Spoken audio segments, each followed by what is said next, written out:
Welcome to Here's How We Get There. It's the daily show filled with conversations about business and mental health in a down-to-earth style with real-world language. Now let's dive in with your co-hosts, Kenneth Shark Kinney and Trey Tucker.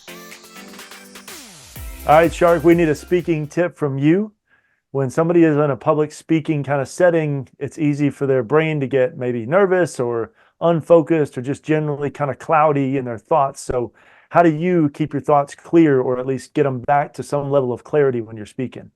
So true story, I just gave a keynote speech to a group about 100 or so, and I had a mountain of things going on in my brain. I could not stop. And I will admit it was not my greatest performance. I just couldn't figure out a way to untangle all the stuff that was weighing on me. And a friend of mine who also gave a speech that day knew what I was going through and said, "You're just in your headspace as well," because I was too focused on it.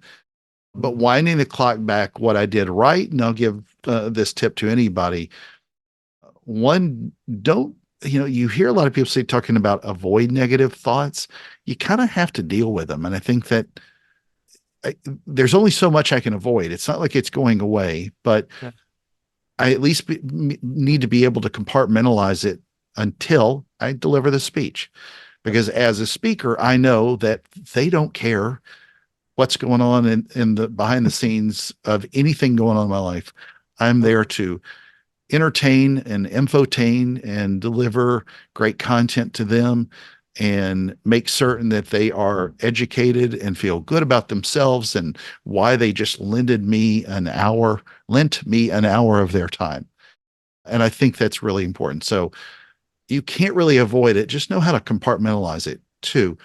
What I did before, and I would do it twice as long again if I knew to get it out of my headspace, is do some form of meditation before. Quiet place. You don't have to curl up in the fetal position in the hotel room, but just get in a quiet place and visualize where you are with a speech and what you're going to talk about. As part of that allows you to rehearse it.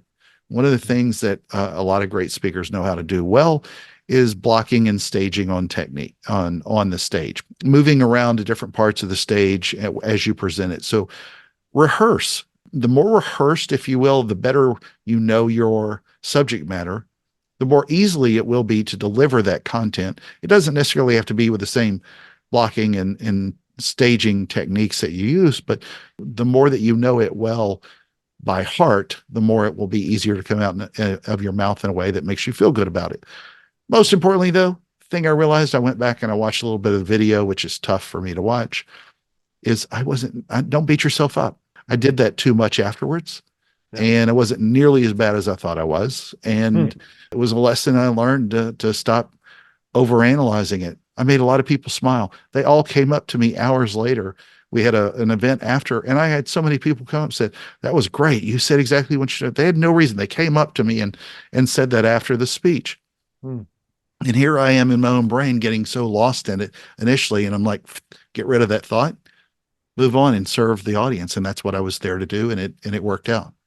Thank you for joining Shark and Trey on the Here's How We Get There show. Make sure to rate, review, and subscribe to the show and visit here'showwegetthere.com. That's here'showwegetthere.com.